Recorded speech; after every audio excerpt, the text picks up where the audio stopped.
those 2 points are crucial, right? That again backs up my argument. If you are just throwing money, let's say you invented a snake oil product or some product you wanted to make a quick buck out of, right? You would just create a website, create a social media campaign, run tons and tons of ads, and basically that's how the model would work. But the problem is now, if you're a legitimate brand, a legitimate company, and you know about your product and you love your business, you are now struggling to get that message out.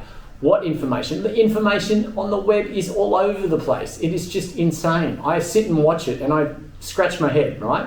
So what I did is I created a solution. I sat down and created a solution, and that's what I want to talk about. But based on what everybody is saying, you still can't disregard Google, but you need to have the conversation about your product. So the LLMs in that 30,000 and 700 will pick up some part of your conversation in the answer.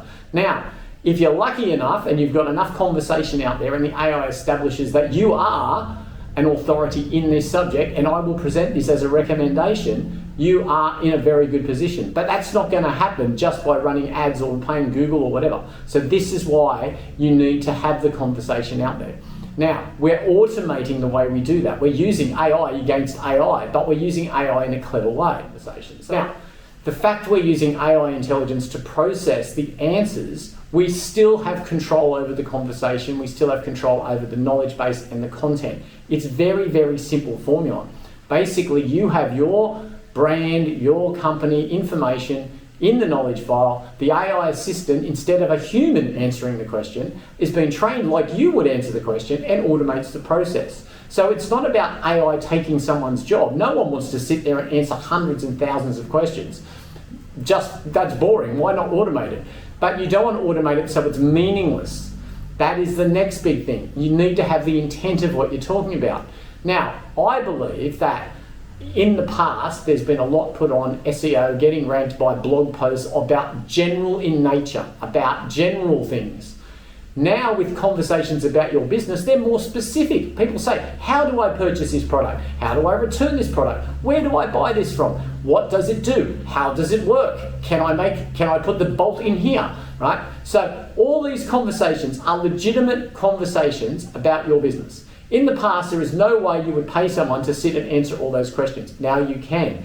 But it then creates content, which is not just boring blog content. It's actually content. Now, so let's go back to step one. Step one, we have the internet, we know it's changing. Step two, the standby of Google is no longer working. Step three, we know that voice and AI agents, and we're coming into an agentic web. Right, we know all that. What do? We need some solutions. Okay, so you start going looking on YouTube for solutions. And you find all sorts of complicated solutions. Mine's probably up there with it as well, but I think mine's simple. So let's just have another quick look. I came across this video, which was only released a couple of days ago. This is just typical of what's out there and what people are saying and some of the solutions and the general vibe. Okay, so we all know that traditional SEO is basically dead now, and AI search is where everything is happening. Instead of optimizing for these blue links, we now have to be visible in AI searches, in ChatGPT, Perplexity, Claude, and all the others. And even in Google, you can now see the AI summaries taking over. I've been scaling startups with SEO strategies for 15 years now, and for this video, I have spent weeks figuring out what works for AI searches and how to be visible there. So I'm going to give you the winning strategy that works right now, of course. Okay, so that's good. All right, we've got onto someone, 15 years, marketing experience. She knows, she can see the trend because it's as obvious as the nose on your face of what's been happening, and it's all in the commentary. So let's see what their solution is. It's going to be changing.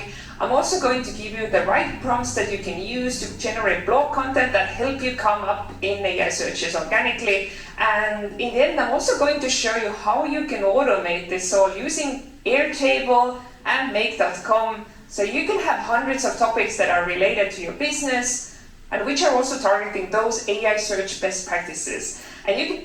Okay, totally missed the boat, right? SEO, keywords, look at the amount of words that are written there about, it's like an old database style. Oh, I ask this question, answer that question, and a blog post, right? That's not going to cut it anymore, right? People need to know about your business. Now, that is, good on her, she's doing a good job, whatever. But it just goes to show that the automation side she's on the right track, but the actual what you're automating and how you're automating with this convoluting, high complicated system, there's all sorts out there. There's lots of out-of-the-box software. Makes a good one, that's fine. You can create your own workflows, but it still doesn't answer the key issue. The key issue is you have a business, you want to promote your business, and conversation that will be picked up by the large language models and Google, right, as I've proven, is the way to go.